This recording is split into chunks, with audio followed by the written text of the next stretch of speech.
সুপ্রিয় দর্শক, আজকে আমরা সিয়াম বা রোজা সম্পর্কে কথা বলবো। আসুন আমরা প্রথমেই জেনে নেই সিয়াম সাধনা বা রোজা কাকে বলা হয়। সিয়াম আরবি শব্দ, এর ফার্সি শব্দ হচ্ছে রোজা। সিয়াম আরবি শব্দ, এর অর্থ হচ্ছে বিরত থাকা। আরবিতে যেটাকে আল ইমতিনা বলা হয়, বিরত থাকা। তাহলে সিয়াম সাধনা হচ্ছে বিরত থাকা। কি থেকে বিরত থাকা? যেটা আমরা বিভিন্ন কুরআন এবং সুন্নাহ থেকে জানতে পারি, সেটা হচ্ছে সিয়াম সাধনা হচ্ছে কথা বলা থেকে বিরত থাকা এবং কিছু কর্ম থেকে বিরত থাকা। ফাহেসা অশ্লীল কথাবার্তা থেকে বিরত থাকা এবং কিছু নির্দিষ্ট অ কাজকর্ম থেকে বিরত থাকাই হচ্ছে সিয়াম। পরিভাষায় সিয়াম বা রোজা বলা হয় সুবহে সাদিক থেকে সূর্যাস্ত পর্যন্ত একেবারে এই পুরা সময়টুকু কোনো ধরনের বেহুদা অশ্লীল কথাবার্তা, কাজকর্ম, বিভিন্ন ফাহিশা কাজকর্ম, পানাহার, ভোগবিলাস এগুলো থেকে সম্পূর্ণ বিরত থেকে আল্লাহর রাজি খুশির জন্য বিরত থাকাই হচ্ছে সিয়াম সাধনা। এই সিয়াম সাধনা সম্পর্কে আল্লাহ সুবহানাহু ওয়া তাআলা পবিত্র কোরআনুল কারীমে ঘোষণা করেছেন, ইয়া আইয়ুহাল্লাযীনা আমানু কুতিবা আলাইকুমুস সিয়াম। সূরা বাকারার ১৮৩ নম্বর আয়াতের মধ্যে আল্লাহ সুবহানাহু ওয়া তাআলা বলেন, হে ঈমানদারেরা, কুতিবা আলাইকুমুস সিয়াম, তোমাদের উপর সিয়ামকে ফরজ করে দেওয়া হয়েছে, কামা কুতিবা আলাল্লাযীনা মিন ক্বাবলিকুম লাআল্লাকুম তাত্তাকুন, যেমনি ভাবে ফরজ করে দেওয়া হয়েছিল তোমাদের পূর্ববর্তী বিভিন্ন নবী রাসূল যারা এসেছিলেন, উম্মত যারা এসেছিলেন সকলকেই। আর এই সিয়ামকে তোমাদের উপর ফরজ করা হয়েছে লাআল্লাকুম তাত্তাকুন, লাআল্লাকুম তাত্তাকুন, যেন তোমরা মুত্তাকি হতে পারো, যেন তোমরা তাত্তাকুন মানে তোমরা তাকওয়া অর্জন করতে পারো। এজন্য আল্লাহ সুবহানাহু ওয়া তাআলা তোমাদের উপর সিয়ামকে ফরজ করে দেওয়া হয়েছে।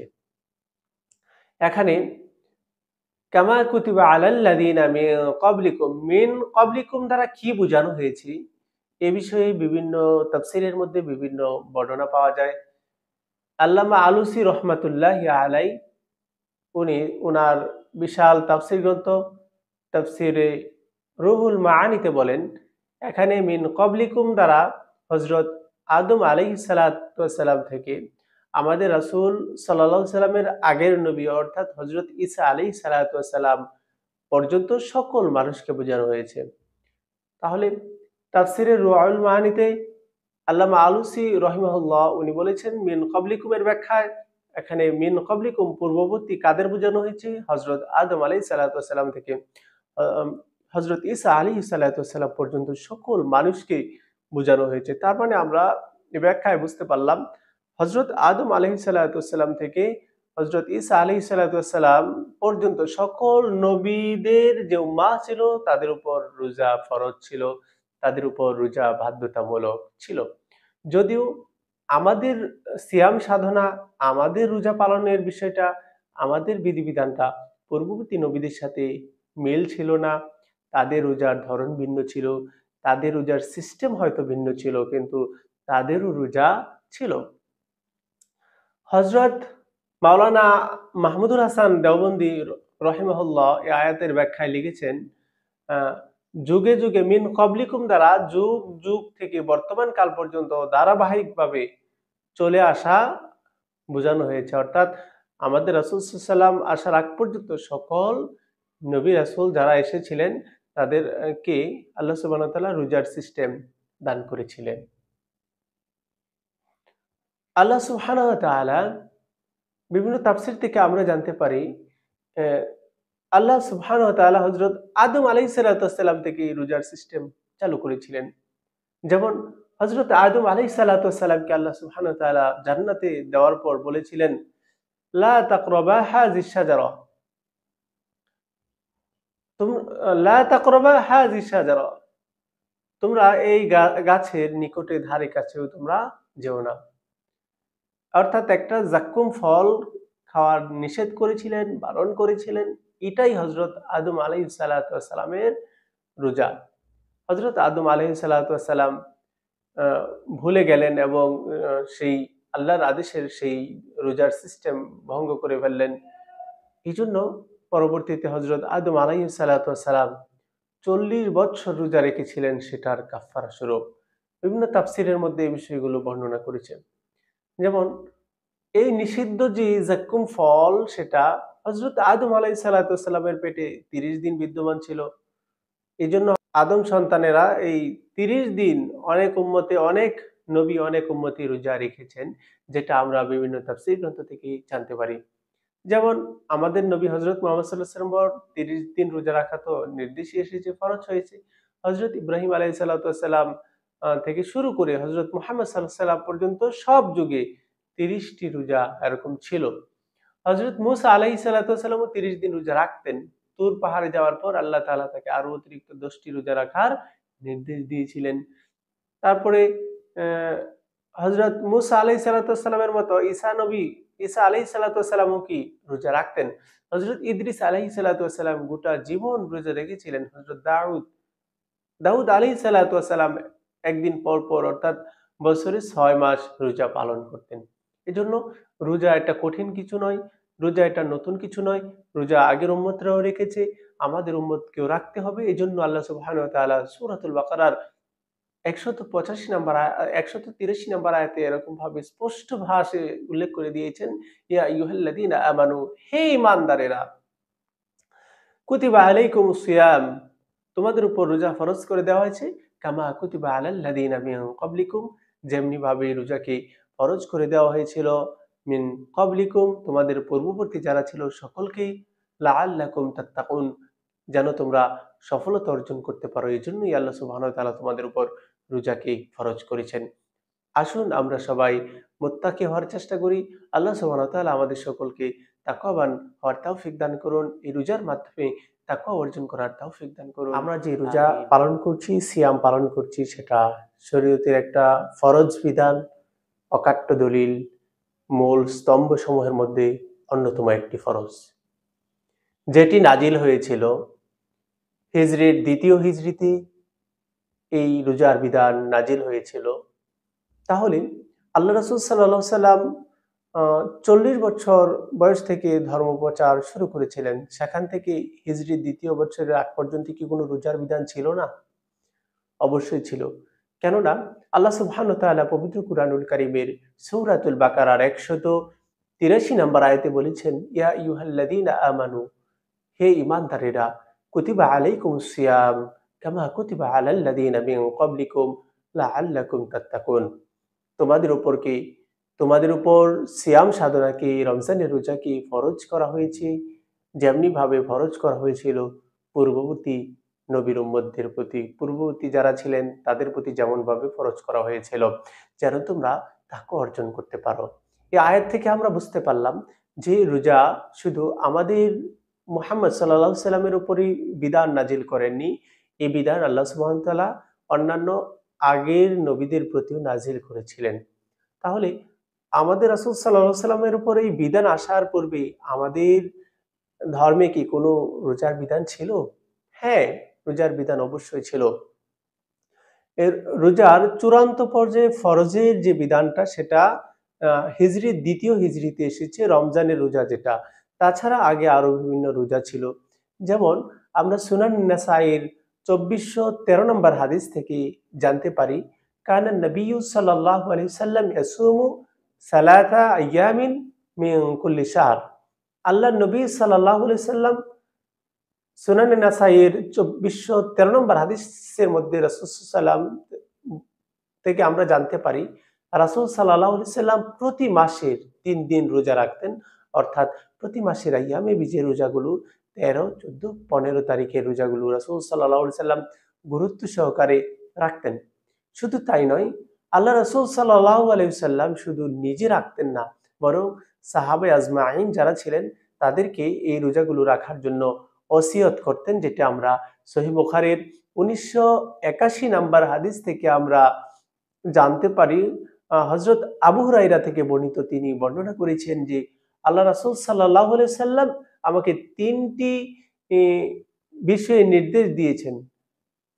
হযরত আবু হুরায়রা রাদিয়াল্লাহু তাআলা আনহু বলেন, আওসানি খলিলি সাল্লাল্লাহু আলাইহি সাল্লাম বিথালাথি সিয়ামি 30 আইয়াম মিন কুল্লি শাহর আরাকাতি দুহা ওয়ান ওয়ান উতিরা ক্বাবলা আন আনাম। হযরত আবু হুরায়রা রাদিয়াল্লাহু তাআলা আনহু বলেন যে রাসূল সাল্লাল্লাহু আলাইহি সাল্লাম আমাকে ৩টা বিষয়ের ওসিয়ত করেছেন, ৩টা বিষয়ের নির্দেশ দিয়েছেন, ৩টা বিষয় পালন করার জন্য বর্ণনা করেছেন বা বলেছেন। এর মধ্যে ১ম নাম্বার হলো প্রতি মাসে ৩ দিন রোজা রাখা। সিয়ামু সালাসাতি আইয়াম মিন কুল্লি শাহর। প্রতি মাসের ৩ দিন অর্থাৎ প্রতি আরবি মাসের ১৩, ১৪ এবং ১৫ তারিখ রোজা রাখার প্রতি ওসিয়ত করেছেন বা নির্দেশ দিয়েছেন। দ্বিতীয় যে বিষয়টা নির্দেশ দিয়েছেন আ সেটি হচ্ছে ২ রাকাত সালাতুদ দুহা আদায় করা। ৩য় নাম্বার যে বিষয়টা নির্দেশ দেওয়া হয়েছে সেটা হচ্ছে যে ঘুমানোর পূর্বে ভিতরের নামাজ আদায় করা। যেটা আমরা সালাতুল ভিতর এশার নামাজের পর যেটা পড়ে থাকি। এই ৩টা বিষয় অত্যন্ত গুরুত্বপূর্ণ। ৩ দিন রোজা রাখার ব্যাপারে আল্লাহ রাসূল সাল্লাল্লাহু আলাইহি ওয়াসাল্লাম আরো বেশি গুরুত্বারোপ করেছেন। কোন হাদিসের মধ্যে বর্ণনা করেছেন, কোন বান্দা যদি আ প্রতি মাসের ১৩, ১৪ এবং ১৫ তারিখ আইয়ামে বীজের রোজাগুলো রাখে, তাহলে সারা বছর রোজা রাখলে যে সওয়াব হবে, আল্লাহ সুবহানাহু ওয়া তাআলা ওই বান্দার আমলনামায় সে পরিমাণ সওয়াব হবে। যেটা রিয়াদুস সালিহিনের মধ্যে ১২৬৮ নাম্বার হাদিসের মধ্যে এসেছে। আল্লাহ রাসূল সাল্লাল্লাহু আলাইহি সাল্লাম বলেছেন, "সাওমু ৩ আইয়ামিন মিন কুল্লি শাহর সাওমুদ দাহার কুল্লি।" মুত্তাফাকুন আলাইহি। বুখারী এবং মুসলিম শরীফে এই বর্ণনাটি রয়েছে। অর্থাৎ রাসূল সাল্লাল্লাহু আলাইহি সাল্লাম বর্ণনা করেছেন, প্রতি মাসে কেউ যদি ৩ দিন রোজা রাখে, অর্থাৎ প্রতি মাসের ১৩, ১৪ এবং ১৫ তারিখ ৩ দিনের রোজা রাখাটা তার ওই বান্দার জন্য সারা বছর রোজা রাখার সমান সওয়াব হবে। প্রিয় ভাইরা, তাহলে আমরা বুঝতে পারলাম আমাদের রমজানের ফরজ রোজা আসার আগে আল্লাহ রাসূল সাল্লাল্লাহু আলাইহি ওয়াসাল্লাম প্রতি মাসের আ ৩ দিন রোজা রাখার নির্দেশনা দিয়েছিলেন এবং সাহাবা আজমাইন সেগুলো রাখতেন, পালন করতেন। তারপরে আ মুহাররম মুহাররমের ১০ তারিখ যে রোজা সেটা আসলো। আল্লাহ রাসূল সাল্লাল্লাহু আলাইহি ওয়াসাল্লাম যখন মক্কা থেকে মদিনায় গেলেন, যেটা সহিহ বুখারীর ২০০৪ নম্বর হাদিসের মধ্যে এসেছে। আ عن আব্বাস রাদিয়াল্লাহু তাআলা আনহু قال قدم النبي صلى الله عليه وسلم المدينة। রাসূল সাল্লাল্লাহু আলাইহি ওয়াসাল্লাম যখন মদিনায় আগমন করলেন, মদিনায় পদার্পণ করলেন, ফারু আল ইহুদা তাসুমু ইয়াউমা আশুরা। তখন মদিনার ইহুদি সম্প্রদায় যারা ছিল তাদেরকে দেখলেন তারা আশুরা রোজা রাখছে। তখন আল্লাহ রাসূল সাল্লাল্লাহু আলাইহি ওয়াসাল্লাম তাদেরকে জিজ্ঞেস করলেন, মাহাদা, এই মাহাদাল ইয়াউম, আজকে আসলে দিবসটা কি তোমাদের? ক্বালু, তারা বলল, হাদা ইয়াউমুন সালিহ, এটা হচ্ছে একটা ইয়াউমুন আযীম, এটা হচ্ছে একটা মহান একটা দিন। আর এই দিনেই হাদা ইয়াউমুন নাজাল্লাহু বানি ইসরাঈলা মিন আদুওয়িহিম ফাসামাহু মূসা। তখন তারা বলল, এটা একটা মহান দিন। এই দিনেই আল্লাহ সুবহানাহু ওয়া তাআলা হযরত মূসা আলাইহিস সালাতু ওয়াস সালামকে তার জাতিকে ফেরাউনের কবল থেকে মুক্তি দান করেছিলেন। ফাসামাহু, অর্থাৎ মূসা আলাইহিস সালাতু ওয়াস সালাম, ফাসামাহু মূসা আলাইহিস সালাতু ওয়াস সালাম, মূসা আলাইহিস সালাতু ওয়াস সালাম শুকরিয়া স্বরূপ তারপর থেকেই এই আশুরা রোজাটা রাখতেন। আর তার অনুসারী হিসেবে ইহুদিরা আশুরা রোজা রাখত। তখন আল্লাহ রাসূল সাল্লাল্লাহু আলাইহি সাল্লাম বললেন, আনা হাক্কু বিমূসা মিনকুম, আর আমি তো তোমাদের থেকে বেশি অগ্রগামী মূসা আলাইহিস সালামের ব্যাপারে। কারণ মূসা আলাইহিস সালাতু ওয়াস সালামকে আল্লাহর নবী বলে আমি মানি, এবং আল্লাহর নবী, আল্লাহ সুবহানাহু ওয়া তাআলা মূসা নবীকে আল্লাহর পক্ষ থেকে প্রেরণ করেছিলেন, সেটা আমি সত্যায়ন করি। সুতরাং তোমাদের থেকে বেশি হকদার কিন্তু আমি। সুতরাং আল্লাহ রাসূল সাল্লাল্লাহু আলাইহি ওয়াসাল্লাম ফাসামাহু, আল্লাহ রাসূল সাল্লাল্লাহু আলাইহি ওয়াসাল্লাম তারপর থেকে আশুরা রোজাটা রাসূল সাল্লাল্লাহু আলাইহি ওয়াসাল্লাম রাখতেন। ওয়া আমারা বিসিয়ামি, এবং সাহাবা আজমাইন উম্মতে মুহাম্মাদী যারা আছেন তাদেরকে পরে রোজা রাখার জন্য আল্লাহ রাসূল সাল্লাল্লাহু আলাইহি ওয়াসাল্লাম নির্দেশ দিয়েছেন। অর্থাৎ আমরা বুঝতে পারলাম আল্লাহ রাসূল সাল্লাল্লাহু আলাইহি ওয়াসাল্লাম প্রতি মাসের ৩ দিন রোজা রাখতেন। তাছাড়া মুহররম মাসের ১০ তারিখ এর একদিন আগে বা একদিন পরে মিলিয়ে ২ টা রোজা রাখতেন। অর্থাৎ ইহুদিদের সাথে মিল না রেখে ইহুদিরা একটা রোজা পালন করত, আর মুহররমের অর্থাৎ মুহররম মাসের 10 তারিখের সাথে আগে বা পরে মিলিয়ে 2টা রোজা রাখার জন্য আল্লাহ রাসূল সাল্লাল্লাহু আলাইহি সাল্লাম নির্দেশ দিয়েছেন। প্রিয় ভাইরা, তাহলে আমরা বুঝতে পারলাম আল্লাহ রাসূল সাল্লাল্লাহু আলাইহি সাল্লাম প্রতি মাসে 3 দিন রোজা রাখতেন এবং আল্লাহ রাসূল সাল্লাল্লাহু আলাইহি সাল্লাম আশুরা রোজাগুলো রাখতেন। তাছাড়া আল্লাহ সুবহানাহু ওয়া তাআলার বিধান থেকেও আমরা জানতে পারি সূরা বাকারার 184 নম্বর আয়াতের মধ্যে আল্লাহ সুবহানাহু ওয়া তাআলা আ সেখানে কিছু ছাড় দিয়েছেন, যারা অসুস্থ বা এরকম কিছু তাদেরকে ছাড় দিয়েছেন। তারপরে ফামান তাতাওয়া খয়রা ফাহুয়া খয়রুল লাহু, এরকম আল্লাহ সুবহানাহু ওয়া তাআলা কিছু রুখসত প্রদান করেছেন। তারপরে আল্লাহ সুবহানাহু ওয়া তাআলা বলতেছেন এরকম ধরনের যাদের সমস্যা আছে, তাসুমু খয়রুল লাকুম, তোমরা রোজা রাখলে তোমাদের জন্য কল্যাণ রয়েছে। যারা অসুস্থ বা সফরে রয়েছে তারা ইচ্ছা করলে রোজা নাও রাখতে পারে, কিন্তু তাদের রোজা রাখার মধ্যে অবশ্যই আল্লাহ সুবহানাহু ওয়া তাআলা বলছেন কল্যাণ রয়েছে। ইন কুনতুম তা'লামুন, যদি তোমরা সেটা বুঝতে পারো, যদি তোমরা সেটা জানো। তারপরে আল্লাহ সুবহানাহু ওয়া তাআলা স্পষ্ট ভাষায় একেবারে ডিক্লার করে দিলেন সূরা বাকারার 185 নম্বর আয়াত দিয়ে একেবারে ফরজ করে দিলেন। সেখানে আর কোনো আ কেউ এই রোজা সম্পর্কে সিয়ামের রোজা, রমজানের রোজা আ রাখার ব্যাপারে কারো অনীহা সৃষ্টি করার কোনো সুযোগ নেই। মুসলমান হিসেবে অবশ্যই তাকে এই রমজানের রোজাগুলো পালন করতে হবে। আল্লাহ সুবহানাহু ওয়া তাআলা সূরা বাকারার 185 নম্বর আয়াতে বলেন, শাহরু রমাদান আল্লাযী উনজিলা ফীহিল কুরআন হুদাল লিন-নাস ওয়া বায়্যিনাতিন মিনাল হুদা ওয়াল ফুরকান। আল্লাহ সুবহানাহু ওয়া তাআলা বলতেছেন, শাহরু রমাদান আল্লাযী উনজিলা ফীহিল কুরআন, আর এই রমজান মাসেই কিন্তু কুরআন নাজিল হয়েছে। এই রমজানুল কারীমের মধ্যেই কুরআন নাজিল হয়েছে। আর যে কুরআনুল কারীম হুদাল লিন-নাস, মানুষের জন্য সত্য পথ প্রদর্শক, ওয়া বায়্যিনাতিন মিনাল হুদা ওয়াল ফুরকান, হেদায়াত এবং সত্য মিথ্যার পার্থক্যকারী, একেবারে স্পষ্ট অ স্পষ্ট হেদায়াত এবং সত্য মিথ্যার পার্থক্যকারী মানুষের জন্য হচ্ছে এই কুরআনুল কারীম, যেটা নাজিল হয়েছে এই শাহরু রমাদান অর্থাৎ রমজানের মাহে রমজানুল কারীমের মধ্যে, রমজানুল মুবারকের মধ্যে এই কুরআন নাজিল হয়েছে। আল্লাহ সুবহানাহু ওয়া তাআলা তারপরে বলতেছেন, ফামা শাহিদা মিনকুমুশ শাহরা ফালিয়াসুমহু, যে ব্যক্তি, কোনো ব্যক্তি যদি এই মাসে উপনীত হয়, এই মাস যদি পায়, সে যদি এই মাসে স্টিল বিদ্যমান থাকে, তাহলে অবশ্যই ফালিয়াসুমহু, সে যেন অবশ্যই সে যেন রোজাগুলো পালন করে।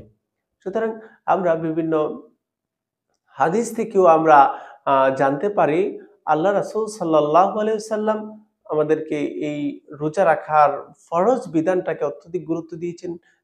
কেউ যদি খুবই অপারগ হয়, তাছাড়া আসুন আমরা সকলেই এখন থেকে, সামনে রোজা চলে আসছে, আমরা প্রিপারেশন গ্রহণ করি, আমরা মন মানসিকতা তৈরি করে নেই। আল্লাহ সুবহানাহু ওয়া তাআলার একটি ফরজ বিধান, নামাজ, রোজা, হজ, যাকাত, অন্যান্য বিধানের মতো সিয়াম সাধনা, রোজাও একটা বড় ধরনের ইবাদত। এটা ছাড়ার কোনো সুযোগ নেই, একেবারে অকাট্য ফরজ। সেটাকে অস্বীকার করলে সে কাফের হয়ে যাবে। এরকম গুরুত্বপূর্ণ একটা ইবাদতকে আমরা গুরুত্ব দেই। আল্লাহ সুবহানাহু ওয়া তাআলা আমাদের সকলকে সামনের রমজান পর্যন্ত পৌঁছায়া দিক এবং আমাদের সবাইকে আল্লাহ সুবহানাহু ওয়া তাআলা রমজানের সিয়াম সাধনা সঠিকভাবে পালন করার তৌফিক দান করুন। প্রিয় ভাইরা, আমরা ইসলামের শুরুর যুগে রোজার বিধান আমাদের মতো এত সহজ ছিল না। যখন প্রথম বিধান নাজিল হয়েছিল, তখন সাহাবায়ে কেরাম যে সারাদিন রোজা রাখার পর মাগরিবে কিছু ইফতার করতেন, ইফতার করার পর কিছু খাইতেন। কোনো কারণে যদি সেই খাবার না খেতেন, ঘুমিয়ে পড়তেন, ঘুম থেকে জেগে আর খাবার খেতেন না। মনে করতেন রোজা হবে না। এজন্য অনেক সময় অনেক সাহাবায়ে কেরাম এরকম হতো যে সন্ধ্যার পরে কিছু না খেয়ে ঘুমিয়ে পড়েছেন, আর পরের দিন না খেয়ে রোজা রেখেছেন, পরে অজ্ঞান হয়ে গিয়েছেন। এরকম ধরনের ঘটনা ঘটেছে, যেটা সহিহ বুখারীর 1915 নম্বর হাদিস থেকে আমরা জানতে পারি এক সাহাবীর ক্ষেত্রে এরকম ঘটনা ঘটেছিল। তখন উনি রাসূল সাল্লাল্লাহু আলাইহি সাল্লামের কাছে গিয়ে বর্ণনা করেন। রাসূল সাল্লাল্লাহু আলাইহি সাল্লাম তখন স্পষ্টভাবে উল্লেখ করেন এবং আল্লাহর বিধান নাজিল করে দেন যে রাতের বেলায় তোমরা কোনো কিছু পানাহার করতে পারবে, তোমরা খেতে পারবে, তোমরা স্ত্রী সম্ভোগ করতে পারবে। এমন এবং যে তোমরা সাহারি খেতে পারবে, এবং রোজার সময়টুকুকে আল্লাহ সুবহানাহু ওয়া তাআলা নির্দিষ্ট করে দিলেন যে সুবহে সাদিকের পর থেকে সূর্যাস্ত পর্যন্ত স্পষ্ট ভাষায় উল্লেখ করে দিলেন, যেটা আমরা সূরা বাকারার ১৮৭ নম্বর আয়াত থেকে আমরা জানতে পারি। আল্লাহ সুবহানাহু ওয়া তাআলা বলেন, কুলু ওয়াশরাবু, তোমরা খাও এবং পান করো, হাত্তা ইয়াতাবায়্যানা লাকুমুল খায়তুল আবইয়াদ, যতক্ষণ না পর্যন্ত মিন খায়তিল আসওয়াদ, কালো রেখা থেকে শুভ্র রেখা হয়, সাদা রেখা হয়। সাহাবাই কেরাম কিন্তু এই আয়াতের বিধানটাও স্পষ্ট ভাষায় প্রথম বুঝেননি, যেটা রাসূল সাল্লাল্লাহু আলাইহি সাল্লাম পরে বুঝিয়ে দিয়েছেন। এক সাহাবী এই উনার একটি কালো সুতা হাতে রেখে তারপর খাবার খাচ্ছেন, কিন্তু উনি সকাল হয়ে গেছে, কিন্তু দেখেন কালো সুতা আর সাদা হয়নি। রাসূল সাল্লাল্লাহু আলাইহি সাল্লামকে যখন বলা হলো যে আল্লাহর বিধান যেটা কালো সুতা কালো রেখা সাদা হওয়ার কথা, কিন্তু আমার এটা হয়নি। তখন রাসূল সাল্লাল্লাহু আলাইহি সাল্লাম তাকে স্পষ্ট বুঝিয়ে দিলেন, এখানে খয়তুল আসওয়াদ আ অর্থাৎ রাতের অন্ধকার যেটা সেটাকে বোঝানো হয়েছে। আর খয়তুল আবিয়াদ অর্থাৎ সেটাকে শুভ্র রেখা দিয়ে সেটাকে সুবহে সাদিক বোঝানো হয়েছে। অর্থাৎ সুবহে সাদিক হওয়ার উম পর আর খাওয়া যাবে না। সন্ধ্যা হওয়ার পর থেকে একেবারে খয়তুল আবিয়াদ অর্থাৎ সুবহে সাদিক পর্যন্ত সারা রাত্র যেকোনো কিছু খাওয়া যাবে, যেটাকে আমরা সাহেরি বলে থাকি। আর এই সাহেরি খাওয়াও একটা হচ্ছে ইবাদত। এজন্য রাসূল সাল্লাল্লাহু আলাইহি ওয়াসাল্লাম বলেছেন, তোমরা সুহুর গ্রহণ করো, তোমরা সাহারি গ্রহণ করো। এটাও একটা ইবাদত। এর মধ্যে আল্লাহ সুবহানাহু ওয়া তাআলা কল্যাণ রেখেছেন, তোমাদের কষ্ট লাঘব করেছেন। আর সন্ধ্যা হওয়ার পর অর্থাৎ সূর্য অস্ত যাওয়ার সাথে সাথে ইফতার করার বিধান দান করেছেন। ইফতারের সময় হওয়ার পর আর দেরি না করতে রাসূল সাল্লাল্লাহু আলাইহি সাল্লাম নির্দেশ দিয়েছেন। প্রিয় ভাইরা, এজন্য আমরা আমাদের রোজার পরিমাণটা হচ্ছে সুবহে সাদিকের পর থেকে সূর্যাস্ত পর্যন্ত এই সময়ে যাবতীয় পানাহার, ভোগবিলাস, স্ত্রীসম্ভোগ এবং যেকোনো ধরনের খারাপ কথাবার্তা, অশ্লীল কথাবার্তা, এগুলো থেকে আমরা অবশ্যই বিরত থাকবো। আল্লাহ সুবহানাহু ওয়া তাআলা আমাদের রোজাগুলোকে সঠিকভাবে জেনে শুনে সুন্দরভাবে আমল করার তৌফিক দান করুন, পালন করার তৌফিক দান করুন। ১৯০৯ নম্বর হাদিসের মধ্যে আল্লাহ রাসূল সাল্লাল্লাহু আলাইহি ওয়াসাল্লাম বলেছেন যে সুমু লিরুয়াতিহি, তোমরা চাঁদ দেখে তোমরা রোজা রাখো, ওয়া আফতিরু লিরুয়াতিহি, এবং তোমরা রোজা ভাঙো। অর্থাৎ রোজার মাস শেষে যেটা শাওয়ালে চাঁদ দেখা যায়, সেটাও তোমরা চাঁদ দেখেই রোজা ভাঙো। তারপরে আল্লাহ রাসূল সাল্লাল্লাহু আলাইহি ওয়াসাল্লাম বলেছেন, আ আ ফাইন গুব্বিয়া আলাইকুম, আর যদি ওই তোমাদের চাঁদ দেখার ক্ষেত্রে তোমাদের যদি আকাশটা মেঘাচ্ছন্ন থাকে, তাহলে তোমরা শাবান মাস যখন হিসাব করবে, আকমিলু, তোমরা যখন শাবান মাস হিসাব করবে, আকমিলু ইদ্দাতা শাবান ৩০, শাবান মাসটা তোমরা ৩০ দিন পুরা করবে। যদি চাঁদ তোমরা দেখতে সমস্যা হয়, দেখতে তোমাদের ঝামেলা থাকে, আকাশ মেঘাচ্ছন্ন থাকে, তাহলে তোমরা শাবান মাসটাকে ৩০ দিন পূর্ণ করবে। রাসূল সাল্লাল্লাহু আলাইহি ওয়াসাল্লাম বুখারী শরীফের ১৯০৯ নম্বর হাদিসের মধ্যে আমাদেরকে এই কথাটা বর্ণনা করেছেন। প্রিয় ভাইরা, তারপরে রাসূল সাল্লাল্লাহু আলাইহি ওয়াসাল্লাম রমজানের চাঁদ দেখে অর্থাৎ নতুন চাঁদ দেখে একটি দোয়া পড়ার কথা রাসূল সাল্লাল্লাহু আলাইহি ওয়াসাল্লাম বর্ণনা করেছেন, যেটা আমরা জানতে পারি জামে আত-তিরমিজির ৩৪৫১ নম্বর হাদিস থেকে। হযরত তালহা ইবনে উবাইদুল্লাহ থেকে বর্ণিত, তিনি বলেন রাসূল সাল্লাল্লাহু আলাইহি সাল্লাম যখন চাঁদ দেখতেন, কানা ইযা রাআ হিলালা, যখন রাসূল সাল্লাল্লাহু আলাইহি সাল্লাম চাঁদ দেখতেন তখন বলতেন, কল আল্লাহুম্মা আল্লাহুম্মা আহলিলহু আলাইনা বিল ইয়ুমনি ওয়াল ঈমানি ওয়াস সালামাতি ওয়াল ইসলামি রব্বি ওয়া রাব্বুকাল্লাহ। অর্থাৎ তিনি দোয়া করতেন, আল্লাহুম্মা আল্লাহুম্মা আহলিলহু আলাইনা, হে আল্লাহ, অর্থাৎ আল্লাহর কাছে দোয়া করতেন, হে আল্লাহ, আমাদের জন্য এই চাঁদটিকে বরকতময় করে দিন, নিরাপদ করে দিন, ঈমান এবং নিরাপত্তা শান্তির বাহন করে দিন। এই হিসেবে আপনি এই চাঁদকে উদিত করুন। আর বলা হতো, হে নতুন চাঁদ, আল্লাহ তাআলা আমার প্রভু এবং তোমারও প্রভু। প্রিয় ভাইরা, এজন্য আমরা রমজানের চাঁদ দেখার চেষ্টা করব, এবং চাঁদ দেখাও একটা ইবাদত, এই চাঁদ আমরা অবশ্যই অবশ্যই দেখব এবং আমরা অবশ্যই রোজা রাখবো। রোজার বিধানটা কোনো ছাড় নেই। এই জন্য আল্লাহ রাসূল সাল্লাল্লাহু আলাইহি ওয়াসাল্লাম বলেছেন, আলাইকা বিসিয়ামি আলাইকা বিসওমি ফাইন্নাহু লা আইদা লাহু। তোমরা অবশ্যই রোজাকে আঁকড়ে ধরো, তোমরা অবশ্যই অবশ্যই রোজা রাখবে, কেননা রোজার বিকল্প আর কোনো অদ্বিতীয় সেকেন্ড কোনো ইবাদত নেই। আমরা পরবর্তীতে রোজার ফজিলত সম্পর্কে আলোচনা করব।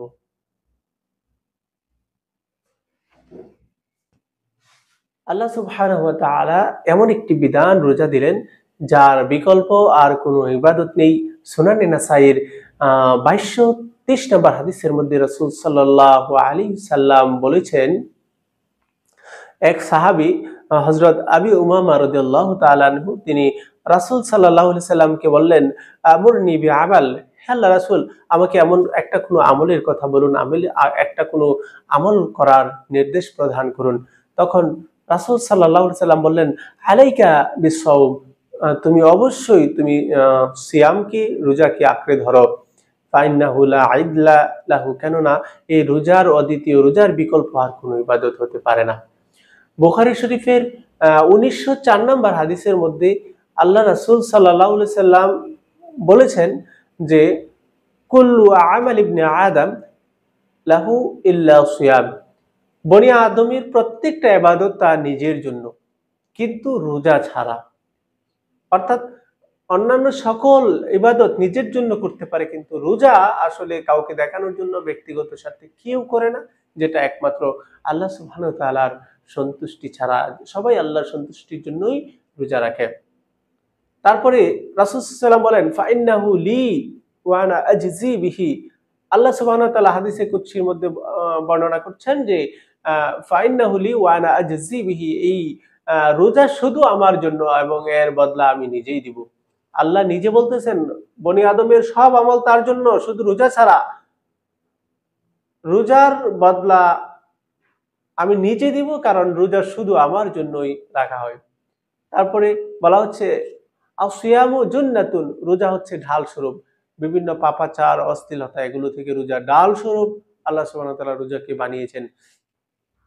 আর যখন কেউ রোজা রাখে, আল্লাহর নবী সাল্লাল্লাহু আলাইহি ওয়াসাল্লাম এই হাদিসে বর্ণনা করেন, আল্লাহ সুবহানাহু ওয়া তাআলা হাদিসে কুদসির মধ্যে বর্ণনা করছেন, যখন ইদা কানা ইয়াউমু সাওমি আহাদিকুম, যখন কেউ রোজা রাখে, সারাদিন রোজা রাখে, ফালা ইয়ারফাত ওয়ালা ইয়াসখাব, সে কোনো ধরনের পাপাচারে লিপ্ত হয় না, কোনো ধরনের অশ্লীল কাজে লিপ্ত হয় না, কোনো ধরনের ঝগড়া ফাসাদ এগুলোতে লিপ্ত হয় না।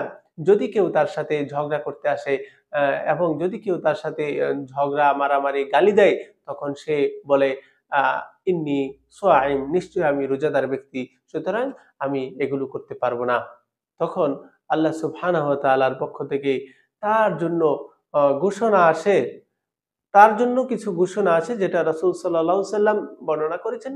ওই ব্যক্তির যে রোজাদারের মধ্যে এই সিফাত বা গুণাগুণগুলো থাকবে, ওই ব্যক্তির সারাদিন না খেয়ে থাকার কারণে তার ভিতর থেকে যে একটা না খেয়ে থাকার জন্য একটা গন্ধ আসে, সেটা আল্লাহ সুবহানাহু ওয়া তাআলার কাছে মিশকে আম্বরের চেয়ে অধিক প্রিয় আল্লাহ সুবহানাহু ওয়া তাআলার কাছে। তারপরে ওই রোজাদার বান্দার জন্য আল্লাহ রাসূল সাল্লাল্লাহু আলাইহি ওয়াসাল্লাম বলেছেন, দুইটা খুশি রয়েছে। অর্থাৎ আল্লাহ সুবহানাহু ওয়া তাআলা হাদিসে কুদসির মধ্যে বর্ণনা করছেন, লিসাইমি ফারহাতান, অর্থাৎ বান্দার জন্য, রোজাদার বান্দার জন্য দুইটি খুশির সংবাদ রয়েছে। আফরাহুহুমা ইযা আফতারা ফারিহা ওয়া ইযা লাকিয়া রাব্বাহু ফারিহা বিসাওমিহি। অর্থাৎ যখন এই রোজাদার ইফতার করে তখন সে একটা আনন্দিত হয়, আর আবার যখন ওই রোজাদার যখন আল্লাহর সাথে সাক্ষাৎ করবে তখন সে আনন্দিত হবে। তার মানে রোজাদার ব্যক্তি অবশ্যই আল্লাহর দিদার লাভ করবে, এই হাদিসে কুদসি থেকে আমরা জানতে পেরেছি। এজন্য আল্লাহ সুবহানাহু ওয়া তাআলার কাছে আমরা একাগ্র চিত্রে একমাত্র আল্লাহর রাজি খুশির জন্য আমরা রোজা রাখবো। আল্লাহ সুবহানাহু ওয়া তাআলা আমাদেরকে রোজা রাখার, সঠিকভাবে রোজা পালন করার তাওফিক দান করুন। জামিআত তিরমিজি হাদিস নাম্বার হচ্ছে 682 নাম্বার হাদিসের মধ্যে আল্লাহ রাসূল সাল্লাল্লাহু আলাইহি ওয়াসাল্লাম বলেন, আর আবি হুরায়রা রাদিয়াল্লাহু তাআলা হযরত আবু হুরায়রা থেকে বর্ণিত, তিনি বলেন রাসূল সাল্লাল্লাহু আলাইহি ওয়াসাল্লাম বলেছেন, ইযা কানা আউয়ালু লাইলাতিন মিন শাহরি রমাদান, যখন রমজানের প্রথম রাত্র আগমন করে, সুফিদাতিশ শায়াতিন শায়াতিনু মারদাতুল জিন, অর্থাৎ সুফিদাতিশ শায়াতিন অর্থাৎ শয়তানকে বন্দী করা হয়, মারউদাতুল জিন্নি এবং দুষ্ট প্রকৃতির জিন যেগুলো রয়েছে সেগুলোকেও আবদ্ধ করে দেওয়া হয়। ওয়াগুল্লিকাত ওয়াগুল্লিকাত আবওয়াবুন নার, এবং জাহান্নামের দরজাসমূহকে বন্ধ করে দেওয়া হয় এই পুরা মাসের জন্য। আ লাম ইফতাহ মিনহা বাবান, আর এই মাসের মধ্যে, এই শাহরুর রমাদানের মধ্যে, রমজানুল কারীমের মধ্যে জাহান্নামের দরজা আর খোলা হয় না। অফতিহাত আবওয়াবুল জান্নাহ, আর জান্নাতের দরজাসমূহকে উন্মোচিত করে দেওয়া হয়, খুলে দেওয়া হয়। ফালাম ইউগলাক মিনহা বাবুন, আর এই রমজান মাসে কোনো জান্নাতের দরজা আর যেগুলো খোলা হয় আর কোনো বন্ধ করা হয় না। তখন তারপরে রাসূল সাল্লাল্লাহু আলাইহি ওয়াসাল্লাম বলেন, ওয়া ইউনাদি মুনাদিন ইয়া বাগিয়াল খায়র, এবং একজন ঘোষণাকারী ঘোষণা করতে থাকেন, ইয়া বাগিয়াল খায়র, হে কল্যাণ অন্বেষণকারী, আকবিল, তুমি সামনে অগ্রসর হও, সামনে অগ্রসর হও, তোমার সামনেই কল্যাণ রয়েছে। ইয়া বাগিয়া শার, হে দুষ্ট, হে খারাপ কিছু অন্বেষণকারী, অকল্যাণ, হে পাপিষ্ট, পাপাচারিতা লিপ্ত যারা, আকসির, তোমরা এখানেই তোমরা থেমে যাও, তোমরা এখানেই থেমে যাও, এখানেই তোমরা থেমে যাও। ওয়ালিল্লাহি তাকাউ মিনান নার, আল্লাহ সুবহানাহু ওয়া তাআলা অসংখ্য অগণিত বান্দাকে জাহান্নাম থেকে মুক্তি দেন। ওয়াযালিকা কুল্লু লাইলা, আর প্রতি রাত্রেই এরকম ঘটনা আল্লাহ সুবহানাহু ওয়া তাআলা করতে থাকেন। প্রতি রাত্রেই আল্লাহ সুবহানাহু ওয়া তাআলা অসংখ্য অগণিত মানুষকে মাফ করতে থাকেন, মাফ করতে থাকেন।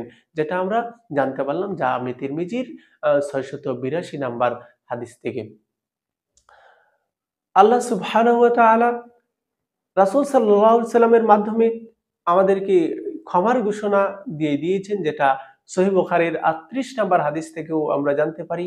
আল্লাহ রাসূল সাল্লাল্লাহু আলাইহি সাল্লাম বলেন, বুখারী শরীফের ৩৮ নাম্বার হাদিস, মা সামা রমাদানা ঈমানান ওয়া ইহতিসাবা গুফিরা লাহু মা তাকদ্দামা মিন যামবি, যে ব্যক্তি ঈমান এবং ইহতিসাব সহকারে, ঈমান এবং ইহতিসাব হচ্ছে আল্লাহ সুবহানাহু ওয়া তাআলার রাজি খুশি, আল্লাহর ভয়, এগুলো সহকারে, সওয়াবের নিয়তে, সওয়াবের আশায়, জাহান্নামের ভয়ে, এগুলোর সবকিছু মিলিয়ে যখন ঈমান ইহতিসাব সহকারে কোনো বান্দা রোজা রাখবে, গুফিরা লাহু মা তাকদ্দামা মিন যামবি, সে তার বিগত যত ধরনের পাপ কাজ তার দ্বারা সংগঠিত হয়েছে, এই সকল পাপ রাশিকে আল্লাহ সুবহানাহু ওয়া তাআলা এই রোজার মাধ্যমে, এই সিয়াম সাধনার মাধ্যমে, এই দীর্ঘ ১ মাস মাহে রমজানুল কারীমের রোজার মাধ্যমে আল্লাহ সুবহানাহু ওয়া তাআলা গফির লাহু, তার সবকিছুকে ক্ষমা করে দেওয়া হয়। আল্লাহ সুবহানাহু ওয়া তাআলা সবকিছুকে মাফ করে দেন। এজন্য আসুন আমরা গুনাহ মাফ করানোর একটা সুবর্ণ সুযোগ, যেটা আমরা কেউ হাতছাড়া না করি। আল্লাহ সুবহানাহু ওয়া তাআলা আমাদের সকলকে আমল করার তৌফিক দান করুন। রাসূল সাল্লাল্লাহু আলাইহি সাল্লাম বলেছেন, কিয়ামতের ময়দানে ২টা জিনিস আল্লাহর কাছে সুপারিশ করবে। এর মধ্যে একটি হচ্ছে কুরআন, আরেকটি হচ্ছে সিয়াম সাধনা বা রোজা পালন, যেটা আমরা মুসনাদ আহমদের ৬৬২৬ নম্বর হাদিস থেকে আমরা জানতে পারি। হযরত আব্দুল্লাহ ইবনে ওমর থেকে বর্ণিত, রাসূল সাল্লাল্লাহু আলাইহি সাল্লাম বলেছেন, রোজা এবং কুরআন বান্দার জন্য সুপারিশ করবে। আল্লাহ রাসূল সাল্লাল্লাহু আলাইহি ওয়াসাল্লাম স্পষ্ট ভাষায় উল্লেখ করেছেন, আসিয়ামু ওয়াল কুরআনু ইশফাআনি লিল আবদি, বান্দার জন্য সিয়াম এবং কুরআন দুইটাই কিন্তু সুপারিশ করবে। রোজা বলবে, রোজা আল্লাহ সুবহানাহু ওয়া তাআলার কাছে বলবে, নিশ্চয় আমি তাকে দিনের বেলায় খাবার এবং পানাহার থেকে বিরত রেখেছি। আপনি, হে আল্লাহ, আপনি এই বান্দাকে আপনি জাহান্নাম থেকে মুক্তি দিন, তাকে জান্নাত হিসেবে কবুল করুন।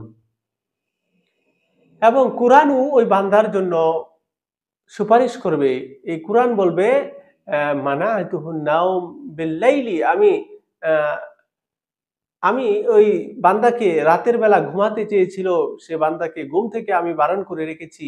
অর্থাৎ ওই বান্দা রাতে না ঘুমিয়ে, কম ঘুমিয়ে, অর্থাৎ কুরআন তেলাওয়াতে নিমগ্ন ছিল, কুরআন তেলাওয়াত করত। সুতরাং ফাশাফিআনি, আমার সুপারিশকে কবুল করুন।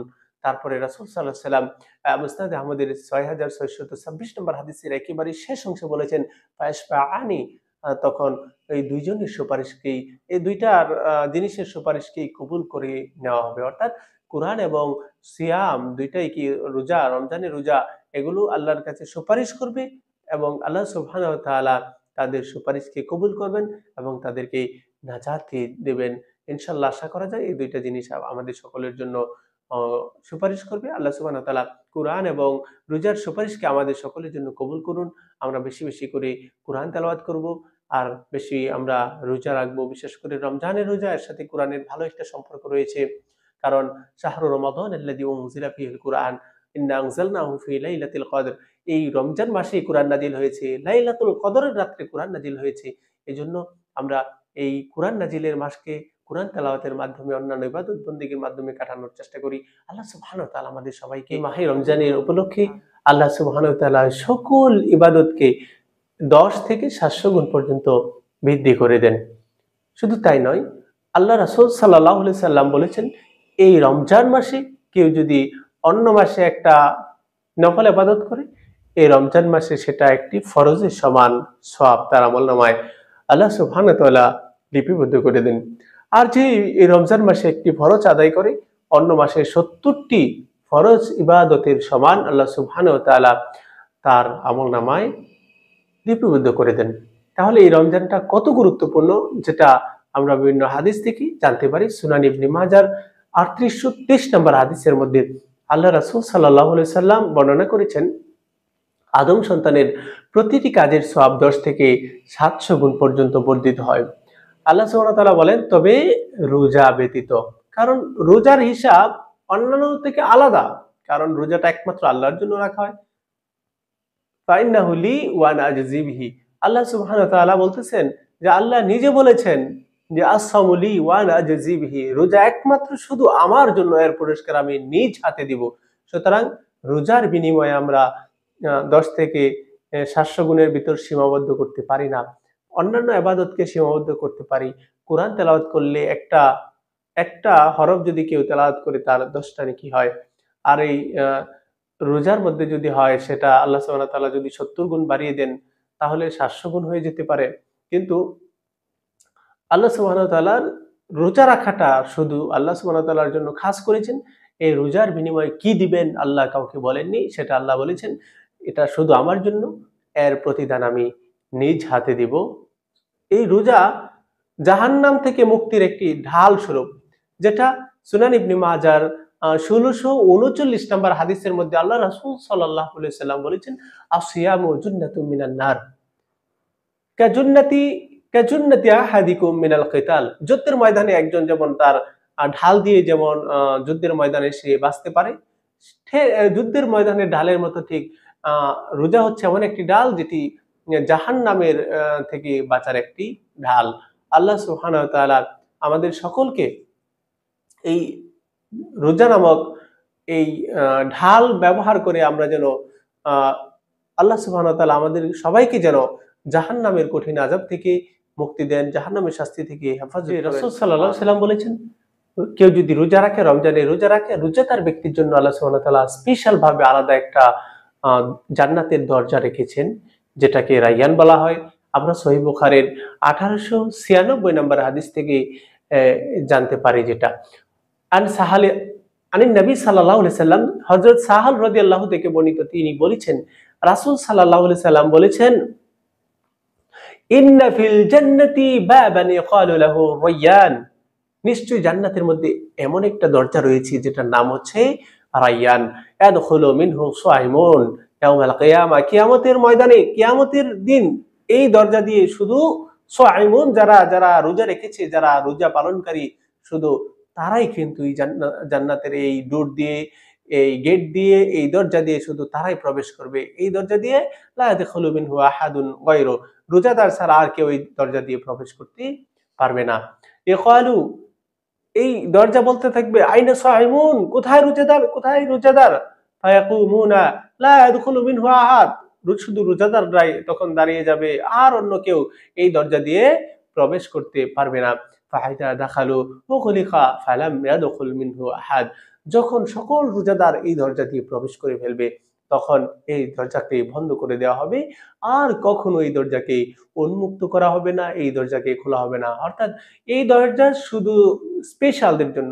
আমাদের দেশে আমরা দেখি যখন কোনো ভিআইপি মুভমেন্ট হয়, তখন ভিআইপি লোকের জন্য স্পেশাল কোনো গেট রাখা হয়, যেখানে সাধারণ পাবলিক চলে, সেখানে ভিআইপিরা সেই গেটে যায় না। কারণ ভিআইপিদের জন্য সবকিছু আলাদা একটা স্পেশাল থাকে। আপনি চিন্তা করুন, আল্লাহ সুবহানাহু ওয়া তাআলা রোজাদারের জন্য আলাদা একটা স্পেশাল গেটের ব্যবস্থা করেছেন জান্নাতে, যেন অন্য কারো ভিড়ের মধ্যে না যেতে হয়। তাহলে আল্লাহর কাছে রোজাদার ব্যক্তি কত স্পেশাল, কত ভিআইপি, ভিভিআইপি লোক। এই জন্য আমরা যদি আল্লাহর কাছে ভিআইপি কাতারে যেতে চাই, আমরা যদি এরকম চাই যে জান্নাতের রাইহান দরজা আমাদেরকে আহ্বান করুক, আমরা সেই দরজা দিয়ে প্রবেশ করি, আল্লাহর আমরা নৈকট্য হাসিল করি, আল্লাহর নিজ হাত থেকে আমরা বিনিময় গ্রহণ করি, আল্লাহর নৈকট্য এবং আল্লাহর সান্নিধ্য, আল্লাহ সুবহানাহু ওয়া তাআলার দিদার, আল্লাহকে আমরা দেখার সুযোগ লাভ করতে চাই, আমাদের রোজার বিকল্প নেই। আল্লাহ সুবহানাহু ওয়া তাআলা আমাদের সকলকে আমল করার তৌফিক দান করুন। সাল্লাল্লাহু আলাইহি সাল্লাম বর্ণনা করেছেন যে রমজানের রোজা তার গুনার কাফারা হয়ে যায়, গুনাহ মাফ হয়ে যায়। এই বিষয়টা নিয়ে যেটা সহিহ মুসলিম শরীফের 440 নম্বর হাদিসে এসেছে, হযরত আবু হুরায়রা থেকে বর্ণিত, তিনি বলেছেন, আস-সালাওয়াতুল খামসু আল জুমআতু ইলাল জুমআতি, পাঁচ ওয়াক্ত নামাজ, আল জুমআতু ইলাল জুমআতি, এক জুমা থেকে আরেক জুমা পর্যন্ত, আর রমাদানু ইলা রমাদান, এক রমজান থেকে আরেক রমজান পর্যন্ত। এই যে এর মাঝখানে যে ধরনের গুনাহ সমূহ হয়ে যায়, মুকাফফারাতুম মা বাইনাহুন্না ইযা জিতানাবাল কাবাইর। আল্লাহ রাসূল সাল্লাল্লাহু আলাইহি ওয়াসাল্লাম বলতেছেন যে বান্দা যখন এই পাঁচ ওয়াক্ত নামাজ আদায় করে, এক জুমা থেকে আরেক জুমা এবং এক রমজান থেকে আরেক রমজান, এর মধ্যবর্তী সময়ে যে তার গুনাহ সমূহ হয়ে যায়, সেগুলো কাফফারা হয়ে যায়। তবে বান্দা যেন কবিরা গুনাহ থেকে বিরত থাকে, কারণ কবিরা গুনাহ আল্লাহ সুবহানাহু ওয়া তাআলা নরমাল ভাবে মাফ করবেন না, তাওবা ছাড়া।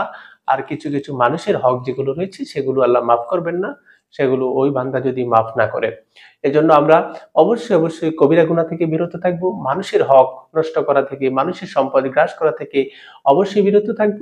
আর আমাদের ছোটখাটো পাপ আশা করা যায় আল্লাহ সুবহানাহু ওয়া তাআলা আমাদের নামাজের মাধ্যমে, আমাদের তওবার মাধ্যমে, আমাদের মাগফিরাত কামনার মাধ্যমে, আমাদের সিয়াম সাধনার মাধ্যমে আল্লাহ সুবহানাহু ওয়া তাআলা ক্ষমা করে দিবেন।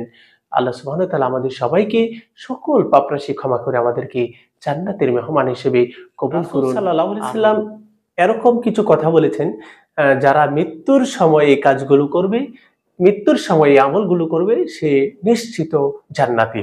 যেটা তারগীব ওয়াত তাহরিব কিতাবের 985 নাম্বার হাদিসের মধ্যে রাসূল সাল্লাল্লাহু আলাইহি ওয়াসাল্লাম বলেছেন, হযরত হুযায়ফা থেকে বর্ণিত, একবার রাসূল সাল্লাল্লাহু আলাইহি ওয়াসাল্লাম ওনার সাথে বুক মিলাইলেন, অতঃপর তিনি বললেন, রাসূল সাল্লাল্লাহু আলাইহি ওয়াসাল্লাম বললেন, যে ব্যক্তি আল্লাহর সন্তুষ্টি লাভের উদ্দেশ্যে লা ইলাহা ইল্লাল্লাহ বলে, অর্থাৎ মান ক্বালা লা ইলাহা ইল্লাল্লাহ ইবতিগা ওয়াজহিল্লাহ, একমাত্র আল্লাহর রাজি খুশির জন্য কেউ যদি লা ইলাহা ইল্লাল্লাহ বলে, খুতিমা লাহু বিহা, আর সেটাই যদি তার শেষ বাক্য হয়ে যায়, অর্থাৎ সে যদি তারপরে আর কোনো কথা না বলে সে মারা যায়, মৃত্যুর পূর্ব সময়ে যদি লা ইলাহা ইল্লাল্লাহ বলে, ইবতিগা ওয়াজহিল্লাহ, আল্লাহর রাজি খুশির জন্য এটা বলে থাকে যে আল্লাহ ছাড়া আর কোনো মাবুদ নেই, এবং সে যদি তার শেষ নিঃশ্বাস ত্যাগ করে, দাখালাল জান্নাহ, সে অবশ্যই জান্নাতে প্রবেশ করবে, যেটা রাসূল সাল্লাল্লাহু আলাইহি ওয়াসাল্লাম আমাদেরকে জানিয়েছেন। তারপরে আল্লাহ রাসূল সাল্লাল্লাহু আলাইহি ওয়াসাল্লাম বলেন, মান সামা ইয়াওমান, মান সামা ইয়াওমান, যে একদিন রোজা থাকবে, একদিন যে রোজা রাখবে, ইবতিগা ওয়াজহিল্লাহ, শুধু আল্লাহর রাজি খুশি করার জন্য, মানুষকে দেখানোর জন্য নয়, আল্লাহকে রাজি খুশি করার জন্য যদি কেউ একদিন রোজা রাখে, খুতিমা লাহু বিহা, আর যদি সে তার শেষ নিঃশ্বাস ত্যাগ করে, এটাই যদি তার শেষ কর্ম হয়ে যায়, অর্থাৎ সে যদি তারপর সে মারা যায়, রোজা রেখে যদি মারা যায়, রোজা রাখা অবস্থায় যদি সে মারা যায়, দাখালাল জান্নাহ, ওই বান্দাও জান্নাতে প্রবেশ করবে। তারপরে রাসূল সাল্লাল্লাহু আলাইহি ওয়াসাল্লাম বলেন, ওয়ামান তাসাদদাকা বিসাদাকাতিন ইবতিগা ওয়াজহিল্লাহ, যে শুধু আল্লাহর রাজি খুশি করার জন্য, আল্লাহকে সন্তুষ্ট করার জন্য কেউ যদি দান সদকা করে, আর এটাই যদি ওয়া খুতিমা লাহু বিহা, আর এটাই যদি তার শেষ কর্ম হয়, শেষ আমল হয়ে যায়, দাখালাল জান্নাহ, সেও জান্নাতে প্রবেশ করবে। এই হাদিস থেকে আমরা জানতে পারলাম যে বান্দার শেষ আমলটা এই তিনটা জিনিস হতে পারে, সে নিশ্চিত জান্নাতে, যেটা রাসূল সাল্লাল্লাহু আলাইহি ওয়াসাল্লাম সার্টিফাই করেছেন হাদিসের মধ্যে। একটি হচ্ছে যার শেষ বাক্য হবে লা ইলাহা ইল্লাল্লাহ, অর্থাৎ এই কালিমা যার শেষ বাক্য হবে তাকে রাসূল সাল্লাল্লাহু আলাইহি ওয়াসাল্লাম জান্নাতি বলেছেন। এবং যার একেবারে মৃত্যু অবস্থায়, অর্থাৎ রোজা অবস্থায় যার মৃত্যু হবে, তাকেও আল্লাহ রাসূল সাল্লাল্লাহু আলাইহি ওয়াসাল্লাম জান্নাতি বলেছেন। এবং যার দান সদকা শেষ আমল হয়, দান সদকা শেষ আমল, তারপরে ওই লোকটা ইন্তিকাল করেছে, ওই লোকটাও জান্নাতি হবে। তবে সবকিছুর ক্ষেত্রে আল্লাহ রাসূল সাল্লাল্লাহু আলাইহি ওয়াসাল্লাম একটা শর্ত দিয়েছেন, ইবতিগা ওয়াজহিল্লাহ, আল্লাহ সুবহানাহু ওয়া তাআলার সন্তুষ্টি অর্জনের কামনা বাসনা থাকতে হবে। অন্য মানুষকে কোনো দেখানোর জন্য নয়, কোনো মানুষের জন্য কোনো ফায়দা হাসিলের জন্য, কোনো নিজের উপকার সাধনের জন্য নয়, শুধু একমাত্র আল্লাহর সন্তুষ্টির জন্য যদি হয়, তাহলে তার শেষ আমল যদি এগুলো হয়, তাহলে সে অবশ্যই জান্নাতে প্রবেশ করবে। আল্লাহ সুবহানাহু ওয়া তাআলা আমাদের সকলকে এই ধরনের আমল করে, এবং আমাদের শেষ আমল যেন এই আমলগুলো হয়, আল্লাহ সুবহানাহু ওয়া তাআলা আমাদেরকে কবুল করুন। আমিন।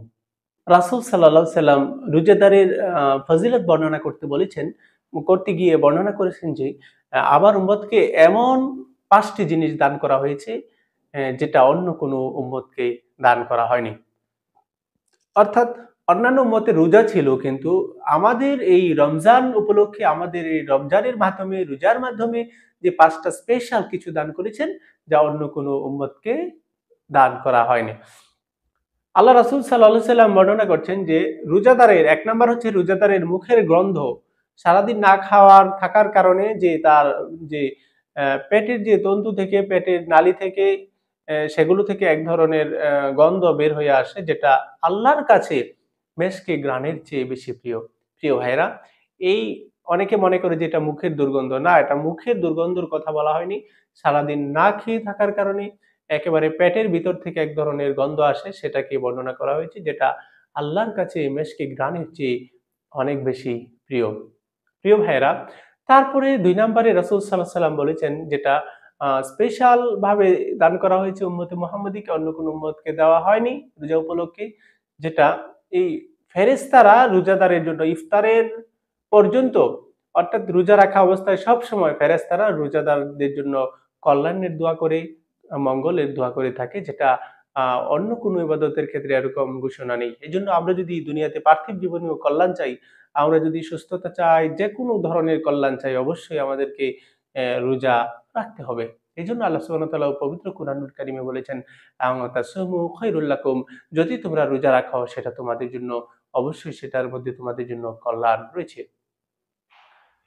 তৃতীয় নাম্বার যে বিষয়টা, যেটা রাসূল সাল্লাল্লাহু আলাইহি সাল্লাম বর্ণনা করেছেন যে স্পেশাল ভাবে আমার উম্মতকে দেওয়া হয়েছে, সেটা হচ্ছে রোজাদারের জন্য প্রতিদিন জান্নাতকে সুসজ্জিত করা হয়।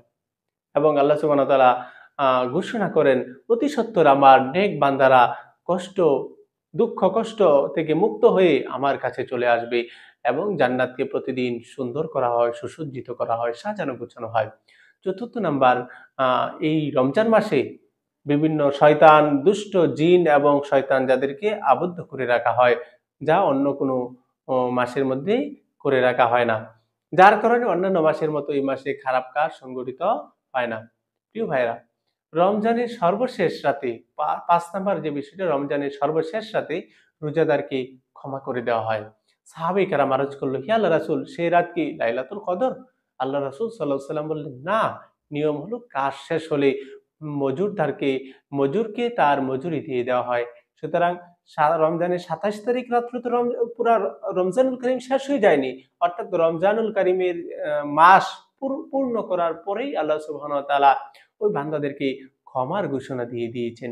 এই ৫ টি স্পেশাল জিনিস রমজান উপলক্ষে আল্লাহ রাসূল বলেন, আমার উম্মতকে দেওয়া হয়েছে, অন্য কোনো উম্মতকে দেওয়া হয়নি। সর্বশেষ ৫ নাম্বার হচ্ছে ক্ষমার ঘোষণা। সুতরাং পুরা মাস যে বান্দা আল্লাহর রাজি খুশির জন্য রোজা রাখবে, আল্লাহ সুবহানাহু ওয়া তাআলা তাকে ক্ষমা করে দিবেন। আসুন আমরা রোজার মাধ্যমে আল্লাহর সান্নিধ্য লাভ করার চেষ্টা করি, আল্লাহর প্রিয় বান্দা হওয়ার চেষ্টা করি। আল্লাহ সুবহানাহু ওয়া তাআলা আমাদেরকে সামনের রোজাগুলো রাখার তৌফিক দান করুন। আল্লাহ সুবহানাহু ওয়া তাআলা আমাদেরকে রমজান পর্যন্ত পৌঁছিয়ে দিন, এবং আমাদের দীর্ঘ হায়াত বাড়িয়ে দিন। আল্লাহ সুবহানাহু ওয়া তাআলা সকলকে আমল করার তৌফিক দান করুন। আমিন। রোজাদারের দোয়া অবশ্যই কবুল হয়। রোজাদার বান্দা আল্লাহ সুবহানাহু ওয়া তাআলার অত্যন্ত প্রিয় একজন বান্দা। কারণ রোজাটা একমাত্র আল্লাহ রাজি খুশির জন্য রাখা হয়। এই জন্য আল্লাহ সুবহানাহু ওয়া তাআলা বলেছেন, আস-সাওমু লি ওয়া আনা আজজি বিহি। রোজা শুধু আমার জন্যই বান্দা রাখে, সুতরাং এর প্রতিদান আমি নিজ হাতে দিব। সুনান ইবনে মাজার ১৭৫৩ নম্বর হাদিসের মধ্যে আল্লাহর নবী সাল্লাল্লাহু আলাইহি ওয়াসাল্লাম বর্ণনা করেছেন, আ ও সাওম পালনকারী অর্থাৎ রোজা পালনকারীর ইফতারের সময়ের দোয়া আল্লাহ সুবহানাহু ওয়া তাআলা ফিরিয়ে দেন না। আল্লাহ সুবহানাহু ওয়া তাআলা অবশ্যই আ ইফতারের পূর্ব মুহূর্তের দোয়া কবুল করে নেন। এজন্য আমরা প্রত্যেকটা রোজাদার ইফতারের পূর্ব মুহূর্তে অবশ্যই আল্লাহর কাছে দোয়া চাবো। আল্লাহর কাছে দোয়া করব, আমরা আমাদের গুনাহ থেকে মুক্তির দোয়া করব, আমাদের দুনিয়াবি কল্যাণের জন্য দোয়া করব, আখিরাতে নাজাতের জন্য দোয়া করব। আমাদের আত্মীয়-স্বজন, পিতা-মাতা যারা রয়েছেন, ভাই-বেরাত যারা রয়েছেন, আমরা সকলের জন্য আমরা দোয়া করব। কারণ ইফতারের পূর্ব মুহূর্তে দোয়া আল্লাহ সুবহানাহু ওয়া তাআলা কবুল করে নেন। আল্লাহ সুবহানাহু ওয়া তাআলা আমাদের সবাইকে আমল করার তৌফিক দান করুন, রোজাগুলো সঠিকভাবে রাখার তৌফিক দান করুন। আমিন। রোজা অবস্থায় আমাদের কি কি কাজ করা নিষেধ, কি কি কাজ করা যাবে না? প্রথম নাম্বার হচ্ছে আমাদের কোনো মিথ্যা কথা বলা যাবে না, যেটা সহিহ বুখারীর ১৯০৩ নম্বর হাদিস থেকে আমরা জানতে পারি। আল্লাহর নবী সাল্লাল্লাহু আলাইহি সাল্লাম বলেছেন, হযরত আবু হুরায়রা থেকে বর্ণিত, তিনি বলেন, আল্লাহ রাসূল বলেছেন, মান লাম ইয়াদা কাওলা যুর, যে ব্যক্তি রোজা রাখলো অথচ সে তার অশ্লীল কথাবার্তা বা বেহুদা কথাবার্তা এগুলো সে ত্যাগ করতে পারলো না, ওয়ালা আমালা বিহি, এবং এই ধরনের কাজকর্ম সে ত্যাগ করতে পারলো না, ফালাইসা লিল্লাহি হাজ্জাতুন ফি আইয়াদা তাআমাহু ওয়া শারাবাহু, তাহলে ওই বান্দা সারাদিন না খেয়ে থেকে খাবার খেলো না, কোনো পানি পান করলো না, কোনো পানিও খেলো না, সেটা সে অথচ সে এগুলো না করে, খাবার না খেয়ে অর্থাৎ কোনো পানীয় খাবার গ্রহণ না করে সে বিভিন্ন ধরনের পাপাচার, মিথ্যা কথা এগুলোতে সে লিপ্ত রয়েছে। সুতরাং তার এই রোজাটা আল্লাহর কোনো দরকার নেই, সে রোজা আল্লাহর কোনো প্রয়োজন নেই। সুতরাং আমরা রোজা রাখবো, অবশ্যই আমরা এই খারাপ কাজ এবং বেহুদা কথাবার্তা এগুলো থেকে আমরা বিরত থাকবো। তা না হলে আমরা রোজা রেখে কোনো আমাদের ফায়দা হবে না। আমরা খালিবালি শুধু না খেয়ে থেকে কষ্ট করা ছাড়া আর কিছুই নয়। কারণ আল্লাহর কাছে সেগুলো গ্রহণযোগ্য হবে না। আল্লাহ রাসূল সাল্লাল্লাহু আলাইহি ওয়াসাল্লাম বলে দিয়েছেন। এজন্য অবশ্যই আমাদের এই ধরনের কাজকর্ম থেকে অবশ্যই বিরত থাকতে হবে। প্রিয় ভাইরা, তারপরে আমরা যে ধরনের কাজ থেকে বিরত থাকতে হবে সেটা হচ্ছে মিথ্যা এবং গীবত। হযরত আবু উবাইদা রাদিয়াল্লাহু তাআলা আনহু বলেছেন যে রাসূল সাল্লাল্লাহু আলাইহি সাল্লামকে বলতে শুনেছি, আস-সাওমু জুন্নাহ, রোজা ঢাল স্বরূপ, যতক্ষণ না পর্যন্ত মা লাম আখরিকহা, যতক্ষণ না এই ঢাল সে ভেঙে ফেলে। যেমন যুদ্ধের ময়দানে ঢাল যদি ভেঙে যায় তখন মানে অপরের শত্রুপক্ষের বিভিন্ন যে আঘাত সেটা ফেরানোর কিছু যেমন থাকে না, এরকম ভাবে রোজা যদি ভেঙে ফেলে তাহলে তার জন্য আর রোজা ঢাল থাকে না। তখন রাসূল সাল্লাল্লাহু আলাইহি সাল্লামকে প্রশ্ন করা হলো, জিজ্ঞেস করা হলো, কোন জিনিস দ্বারা রোজা আর এই যে ঢাল সেটা ভেঙে যায়? আল্লাহ রাসূল সাল্লাল্লাহু আলাইহি সাল্লামকে যখন প্রশ্ন করা হলো, বিমা আখরিকুহা ক্বালা বিল কিযবি আউল গায়বা, অর্থাৎ গীবতের মাধ্যমে এবং মিথ্যার মাধ্যমে এই রোজার ঢাল ভেঙে যায়। এজন্য আমরা রোজা রেখে কোনোভাবেই কোনো গীবত করব না এবং মিথ্যায় সম্পৃক্ত হব না। তাহলে আল্লাহ সুবহানাহু ওয়া তাআলার কাছে রোজা গ্রহণযোগ্য হবে আশা করা যায়। প্রিয় ভাইরা, তারপরে আমরা রোজা অবস্থায় যে কাজগুলো নিষিদ্ধ সেটা হচ্ছে চোখ, কান, জবানের গুনাহ থেকে বিরত থাকা, যেটা শুআবুল ঈমান বাইহাকির ৩৩৭৪ নম্বর হাদিসের মধ্যে এসেছে। আল্লাহ রাসূল সাল্লাল্লাহু আলাইহি ওয়াসাল্লাম বলেছেন, যখন তুমি রোজা রাখবে তখন যেন তোমার কান, তোমার চোখ, তোমার জিহ্বা এবং চোখ রোজা রাখে। মিথ্যা হারাম হতে বিরত থাকবে, খাদেমকে কষ্ট দিবে না, অন্যকে কষ্ট দিবে না।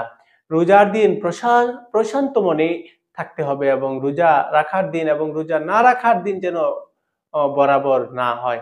অর্থাৎ রোজা না রাখার সময় যা করো রোজা অবস্থায় তা করা যাবে না। এজন্য আমরা অবশ্যই বিষয়গুলোকে লক্ষ্য রাখবো। তারপরে রোজা অবস্থায় গালিগালাজ এবং ঝগড়া বিবাদ থেকে বিরত থাকতে হবে, যেটা সহিহ ইবনে খুজাইমার ১৯৯৬ নম্বর হাদিসের মধ্যে রাসূল সাল্লাল্লাহু আলাইহি সাল্লাম বর্ণনা করেছেন। রাসূল সাল্লাল্লাহু আলাইহি সাল্লাম বলতেছেন, লাইসা সিয়াম লাইসা সিয়াম, শুধু এটাই রোজাই নয়, যে তোমরা শুধু খাবার এবং পানীয় এগুলো থেকে তোমরা দূরে থাকবে, শুধু এটার নামই রোজা নয়। ইন্নামাস সিয়াম মিনাল লাগবি ওয়ার রাফাথ, নিশ্চয়ই রোজা হচ্ছে যে অনর্থক কথাবার্তা, গুনাহর কাজ, এগুলো নিশ্চয়ই এগুলো থেকে বিরত থাকাই হচ্ছে আসল রোজার প্রকৃত কথা। যদি তোমাকে কেউ গালি দেয়, ফাইন্না সাব্বাকা আহাদ, যদি কেউ তোমাকে গালি দেয় অথবা বকাবাজি করে, এই ধরনের কিছু বলে, তখন তুমি তার কি বলো, ইন্নী সাইম, নিশ্চয় আমি রোজাদার, আমি তোমার সাথে ঝগড়া করতে পারবো না, আমি তোমার সাথে কোনো কথাবার্তা এরকম খারাপ কথাবার্তা বলতে পারবো না। এটা রাসূল সাল্লাল্লাহু আলাইহি সাল্লাম আমাদেরকে শিক্ষা দিয়েছেন, এই আমলটা আমরা করার চেষ্টা করব। প্রিয় ভাইয়েরা, তারপর রাসূল সাল্লাল্লাহু আলাইহি সাল্লাম বর্ণনা করেছেন যে রোজা অবস্থায় যে কাজ করা যাবে না, কোনো ধরনের ফাহিশা খারাপ কাজ রোজা অবস্থায় করা যাবে না। এজন্য আমরা অবশ্যই সকল ধরনের খারাপ কাজ থেকে বিরত থাকবো, যেটা সুনান ইবনে মাজার ১৬৯০ নম্বর হাদিস থেকে আমরা জানতে পেরেছি। তারপরে রাসূল সাল্লাল্লাহু আলাইহি ওয়াসাল্লাম যে কাজটা করতে নিষেধ করেছেন, অনিচ্ছাকৃতভাবে রোজা ভঙ্গ করা। কেউ যদি কোনো কারণ ছাড়া অনিচ্ছাকৃতভাবে রোজা ভঙ্গ করে, তাহলে তার কাফফারা সারা জীবন রোজা রাখলে হবে না। সহিহ জামে আত-তিরমিজির ৭৩৩ নম্বর হাদিসের মধ্যে আল্লাহ রাসূল সাল্লাল্লাহু আলাইহি ওয়াসাল্লাম বিস্তারিত বর্ণনা করেছেন যে রাসূল সাল্লাল্লাহু আলাইহি ওয়াসাল্লাম বলেছেন, যে ব্যক্তি কোনো অজুহাত ছাড়া, কোনো রোগ অথবা কোনো কারণ ছাড়াই, কোনো কষ্ট ছাড়াই এই রোজার মাসের একটি রোজা যদি কেউ ইচ্ছাকৃত ভেঙে ফেলে, তাহলে তার সারা জীবন রোজা রাখলেও ক্ষতিপূরণ হবে না।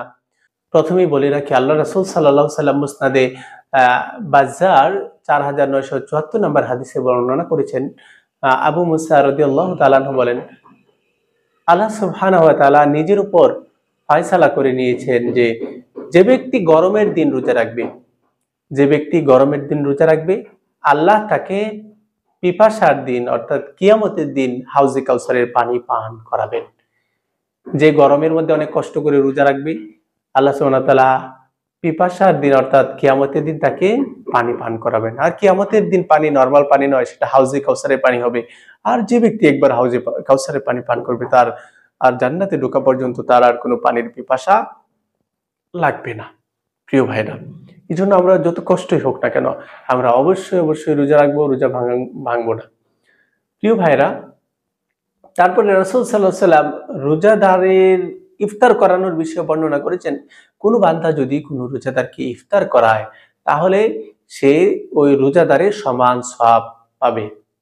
কিন্তু ওই ইফতার করানো ব্যক্তি যে সওয়াব পাবে, কিন্তু রোজাদার যাকে ইফতার করানো হলো তার সওয়াব থেকে কোনো কমতি হবে না, কোনো ঘাটতি হবে না। জামে তিরমিজির ৮০৭ নম্বর হাদিসের মধ্যে রাসূল সাল্লাল্লাহু আলাইহি ওয়াসাল্লাম এই বিষয়টা বর্ণনা করেছেন। মান ফাত্তারা সাইমান কানা লাহু মিসলু আজরিহি, যে ব্যক্তি অন্যকে ইফতার করাবে, ওই রোজাদার ব্যক্তির মতো তারও সমান পরিমাণ সওয়াব হবে, অথচ তার ওই রোজাদার ব্যক্তির সওয়াবের কোনো ঘাটতি কমতি হবে না। এজন্য আমরা অন্যকে ইফতার করাবো। আল্লাহ রাসূল সাল্লাল্লাহু আলাইহি ওয়াসাল্লাম একথা বলার পর সাহাবায়ে কেরাম বললেন, হে আল্লাহর রাসূল, আমরা তো সবাই এর ফজিলত নিতে চাই, এর সমান সওয়াব আমরা নিতে চাই, কিন্তু আমাদের সকলের তো সামর্থ্য নেই। আল্লাহ রাসূল সাল্লাল্লাহু আলাইহি ওয়াসাল্লাম তখন বললেন, এই ফজিলত তো হচ্ছে কেউ যদি এক ডুক দুধ পান করায়, একটি খেজুর পান করায়, এক লোকমা খাবার তার মুখে তুলে দেয় সেটা, আর যে তার একেবারে পরিতৃপ্তি করে তৃপ্ত সহকারে কাউকে যদি ইফতার করায়, তাহলে তার বিনিময় তো আল্লাহ সুবহানাহু ওয়া তাআলা অবশ্যই দিবেন, আরো অনেক বেশি প্রতিদান দিবেন। এজন্য প্রিয় ভাইরা, সামনে রমজান আসছে, এই রমজানের মধ্যে আসুন আমরা অন্য রোজাদারকে ইফতার করাই এবং রোজাগুলো সঠিকভাবে রাখার চেষ্টা করি।